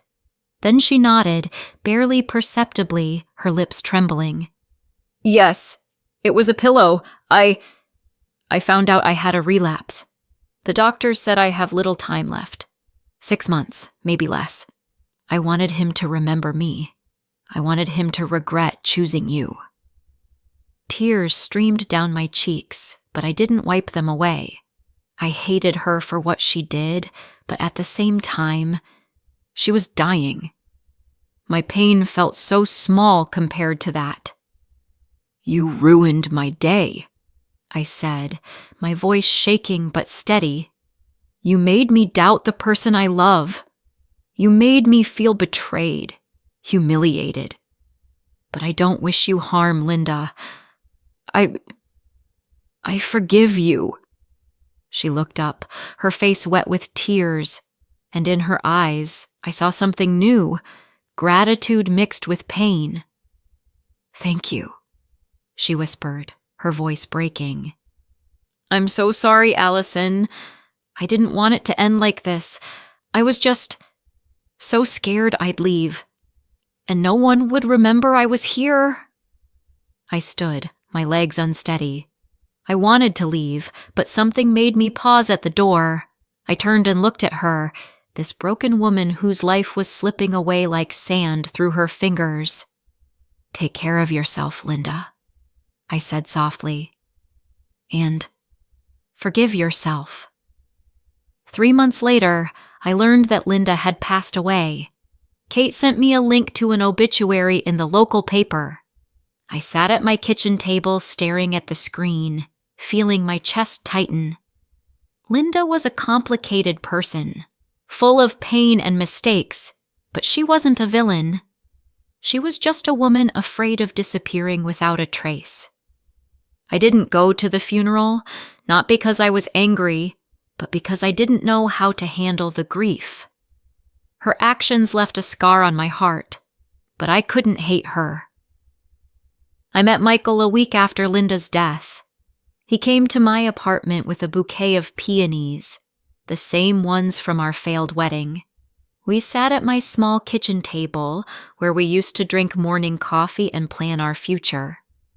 For the first time in a long time, I let myself really look at him. His eyes were full of guilt, but also the same love I saw that evening on the pier. "Allison," he said, his voice trembling like it did when he proposed. "I never cheated on you. Linda, she was a friend from college. She called me sometimes, asking for help, saying she was struggling. I didn't know she was sick until she left for California. I swear, I only love you." I looked at him, and his words rang true. I thought of Linda, her desperation, her lies, and realized she acted out of fear, not reality. "I know," I said softly, feeling the weight in my chest begin to lift. "And I want to try again." He took my hand, his fingers warm and familiar, like coming home. "I won't let you down, Allison. Never," he said, and the resolve in his voice made me believe him. A year later, Michael and I got married. The ceremony was small, in a garden by the lake, with only our closest friends and family. I wore a white dress again, but this time without fear. As we exchanged vows, I felt the past release me. Linda, her lies, her pain. It all became a story I might tell one day, maybe on YouTube, so others could know that love can be stronger than betrayal. Today I was Allison, the bride who gave love a second chance. And when Michael kissed me under the applause of our friends and the rustle of the lake breeze, I knew I had made the right choice. Did you like the story? Write your opinion in the comments. Don't forget to subscribe to the channel and turn on notifications so you don't miss the next interesting story. See you tomorrow. My sister forged a medical document claiming I was pregnant and sent it to my fiancé, shattering our wedding plans. I'm Emily Harper, 28, a graphic designer who turns chaos into art, creating vibrant logos and branding for local businesses in our quiet river town. 6 weeks ago, I thought I was living a fairy tale. I had a thriving career, a small but loyal group of friends who felt like family, and a fiancé, James Carter, whose crooked smile and warm hazel eyes could dispel my darkest days. We were deep in wedding planning, a rustic vineyard booked for April, its rolling hills promising a perfect backdrop. My dress, a flowing ivory gown with delicate lace sleeves, hung in my closet like a vow of eternity. Our families were buzzing with excitement. James's mom was knitting baby blankets just in case, while my parents bickered over who'd host the rehearsal dinner at their favorite diner. James was my safe haven, caring and driven, with a dry wit that turned mundane moments, like choosing paint swatches, into adventures. "You're my forever, Em," he'd whisper, brushing my hand as we dreamed of a home filled with laughter. Everyone called us the golden couple, the kind you bet on for a lifetime. But one cruel lie tore it all apart, and the person behind it was the one I'd loved and protected since childhood. It was a crisp October evening, the air thick with the scent of fallen leaves and smoke from distant bonfires. James and I had planned a cozy dinner at Bella Vita, the Italian restaurant where we'd had our first date, laughing over spilled Chianti and stolen glances. But at 6:03 p.m., my phone buzzed with a text. "Meet me at Willow Creek Park. Urgent. Now." The words hit like a cold fist to the chest. James wasn't one for cryptic messages. My mind raced.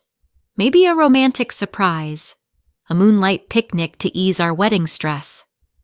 I grabbed my scarf, my heart fluttering with hope, and drove to the park, streetlights casting long shadows across the road.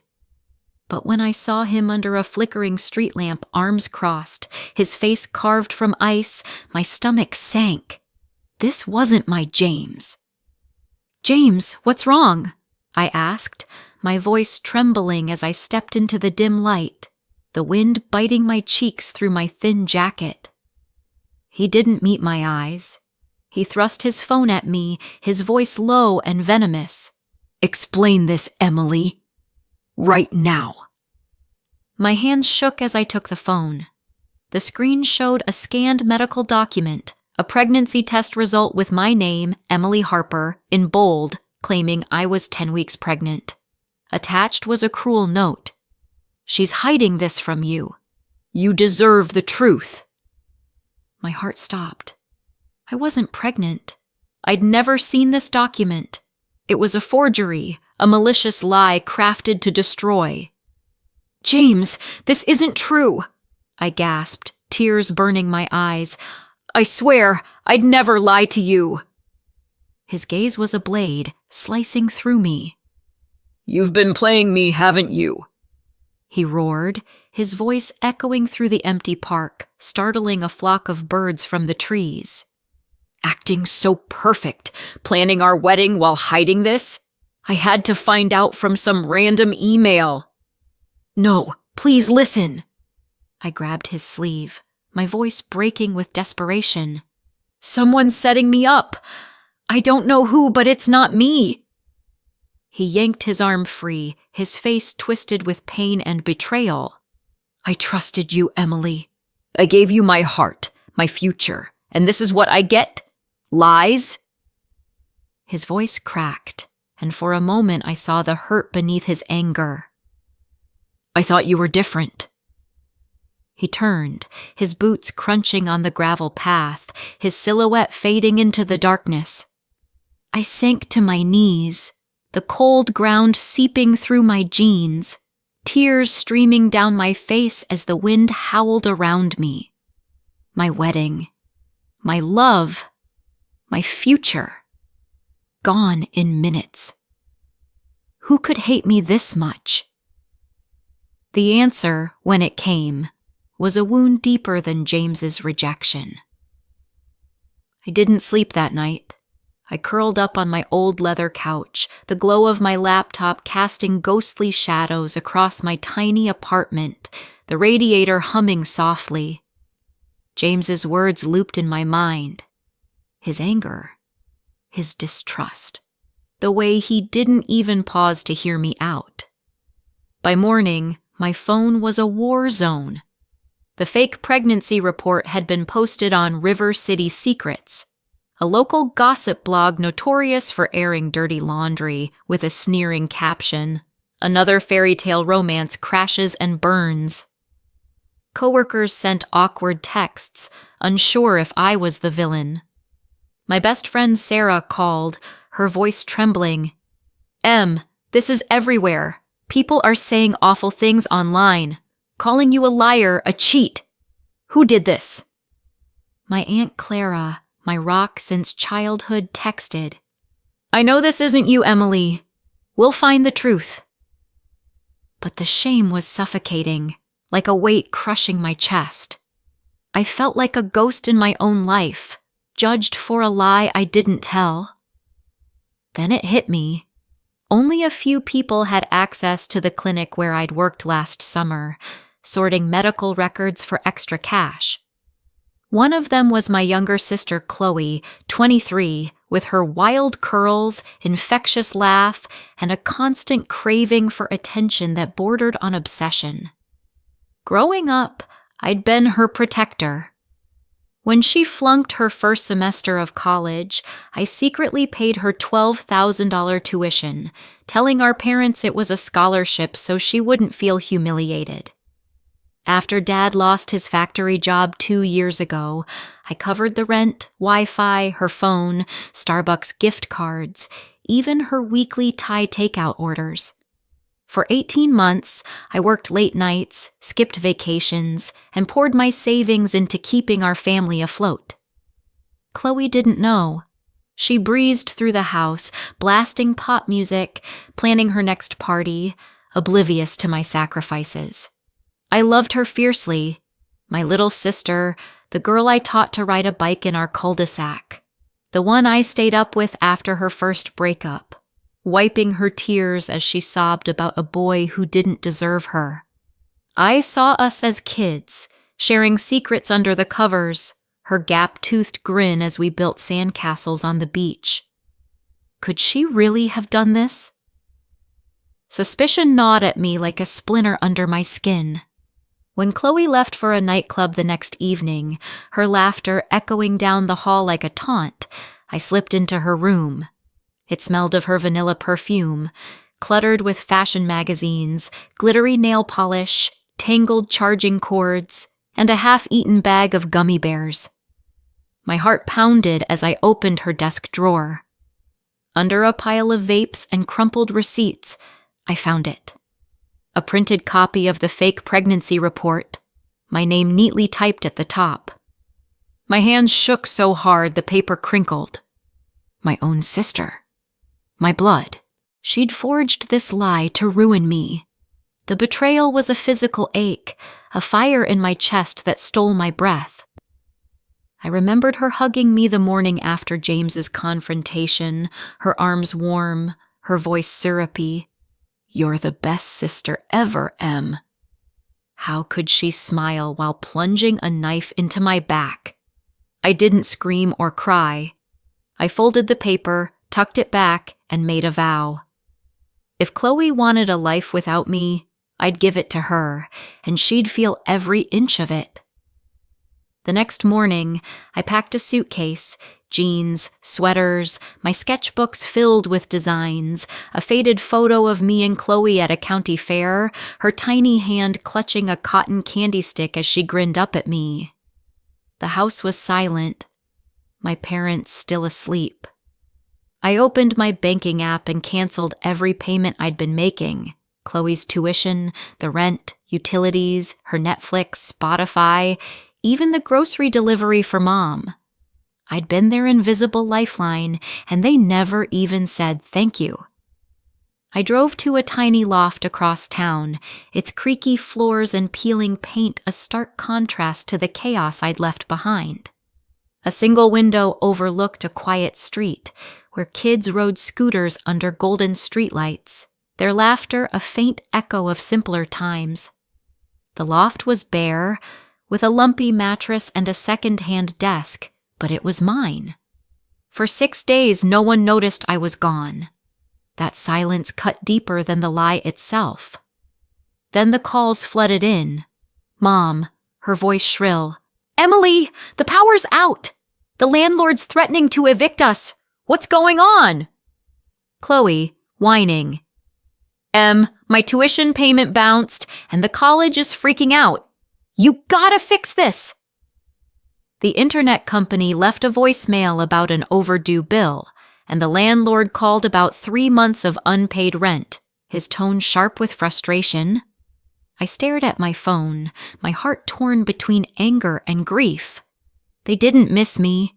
They missed my money. I didn't reply. Let them face the mess they'd ignored.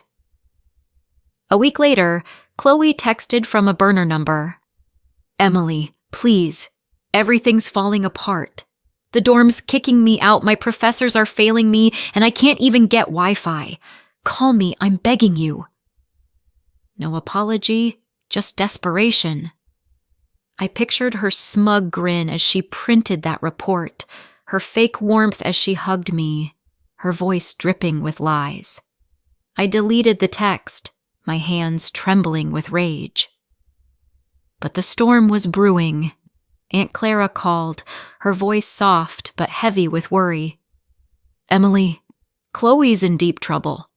She's failing 3 classes, and the college is threatening to expel her if the tuition isn't paid by Friday. Your parents are borrowing from neighbors to cover the water bill, and the landlord's given them 30 days to pay up. They don't know you were bankrolling everything, do they? No, I said, my voice steady despite the ache in my chest. And they won't. Clara sighed. Be careful, Em. Chloe's cornered and she's spinning stories, telling people you abandoned the family out of spite. She's even saying you faked the pregnancy rumor to get attention and ruin her reputation. I laughed, a bitter sound that echoed in the empty loft. She's the liar, Clara. Let her talk. The truth always catches up. The next day, I ran into Sarah at the grocery store, her face pale as she hugged me tightly. Chloe's been posting on Instagram, saying you're jealous of her and made it all up to hurt her. Some of her friends believe her. People are starting to talk. My stomach twisted.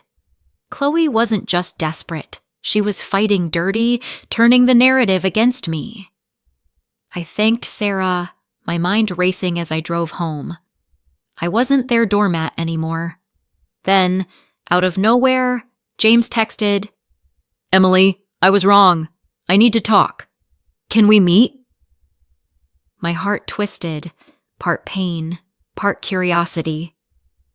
I agreed to meet at Brew and Bean, the coffee shop where we'd once planned our honeymoon over lattes, dreaming of beaches and starry nights. He looked exhausted, dark circles under his eyes, his usual confidence replaced by a nervous edge. He slid his phone across the table, showing grainy security footage from the clinic. It was Chloe, her curls unmistakable, leaning over a printer, signing my name with a sly smirk. James's friend and hospital admin had pulled the records after James started questioning the email's source.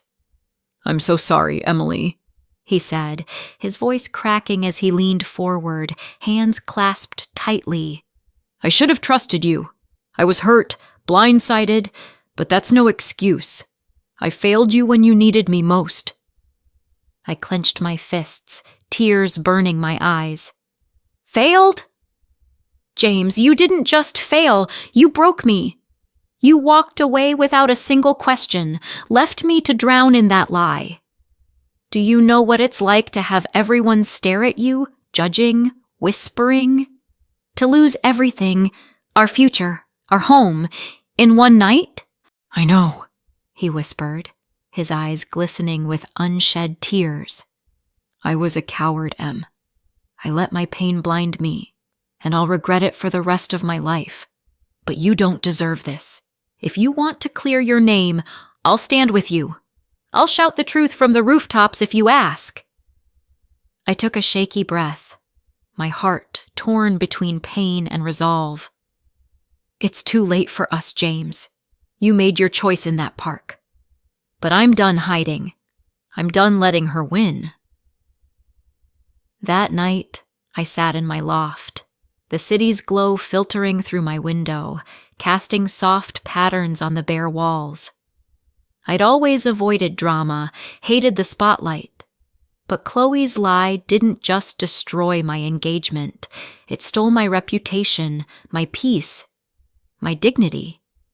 She'd danced through life, carefree, while I carried the shame of her actions. No more. I set up my phone on a makeshift tripod, adjusted the lamp to light my face, and hit record. Hi, I'm Emily Harper. You might have heard I faked a pregnancy to deceive my fiancé. That's a lie, and tonight, I'm telling the truth. I poured out everything. Chloe's betrayal, the sacrifices I'd made, $12,000 in tuition, rent, her phone, coffee runs, the weekly Thai takeout. I showed bank statements, utility receipts, the clinic footage with her face blurred.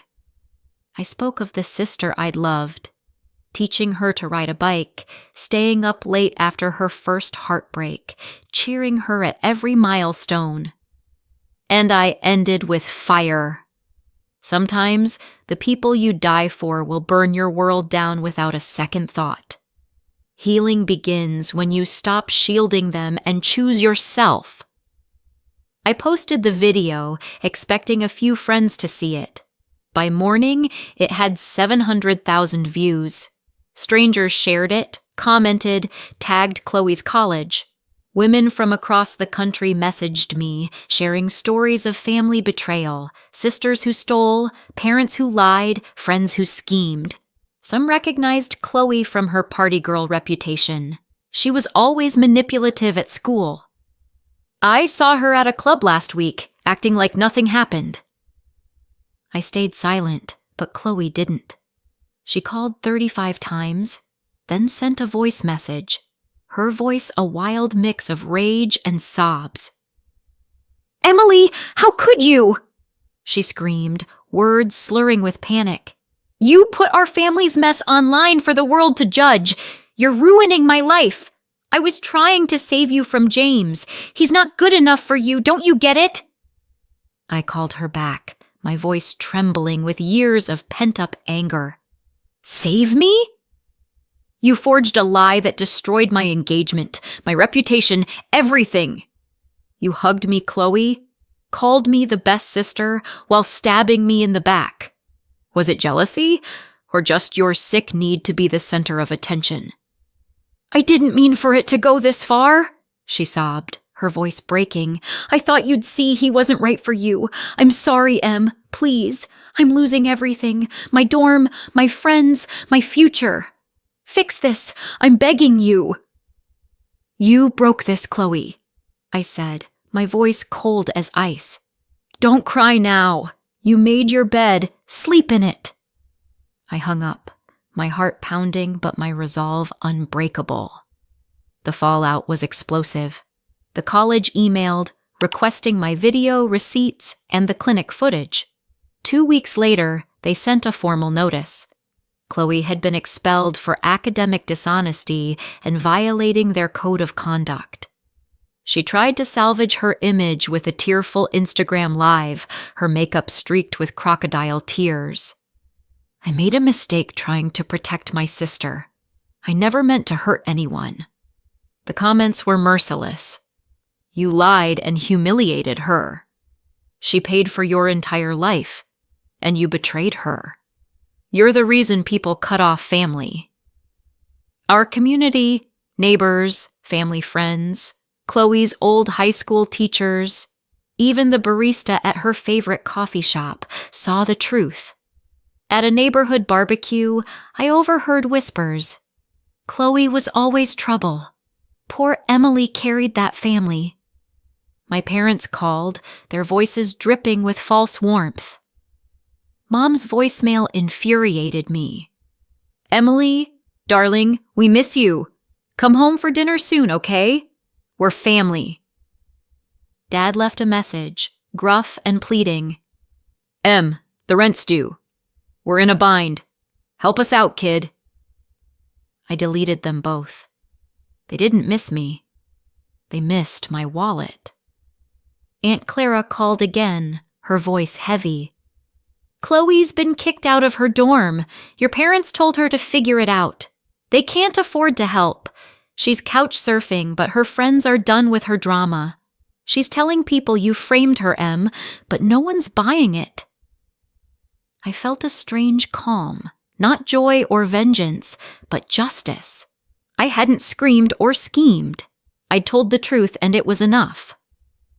One evening, Sarah invited me to a local women's group meeting at a community center, a small room with folding chairs and warm coffee. I was nervous, my hands sweaty as I stood to share my story. My voice shook at first but grew stronger, the words pouring out like a river. The room fell silent, then erupted in applause. A woman in her 50s, her eyes glistening, hugged me tightly. I stayed silent about my sister's lies for years, she said. You gave me courage to speak. Another woman, barely 20, shared her own story of betrayal, her voice trembling. That moment lit a spark in me. 6 months later, my life is a new canvas. The video sparked a movement. I launched a YouTube channel sharing my story in episodes about betrayal, resilience, and rebuilding. I invited others to share anonymously, and the channel exploded, 800,000 subscribers in months. Women from across the globe sent stories of family lies, silent sacrifices, and hard-won freedom. Brands offered sponsorships, and a local magazine ran a feature, The Sister Who Rose from Ruin. I spoke at community events, my voice steady as I shared how betrayal forged my strength.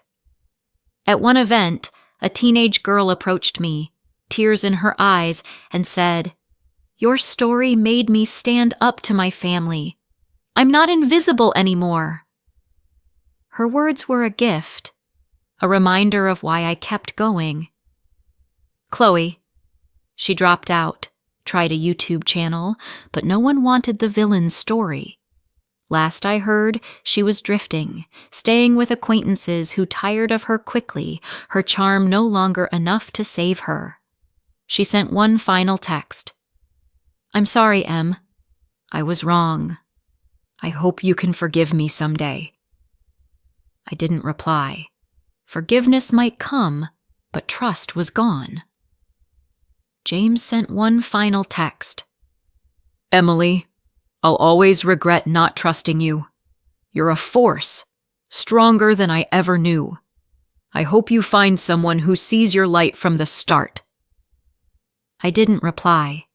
That door was closed, but his words were a quiet validation. Now, I live in a bright apartment with wide windows and a view of the city's skyline, the river glinting in the distance. I work for myself, designing for clients who value my creativity. I wake up each day free, owing no one anything. The pain, the lies, they didn't break me. They forged me into someone stronger, someone who knows her worth.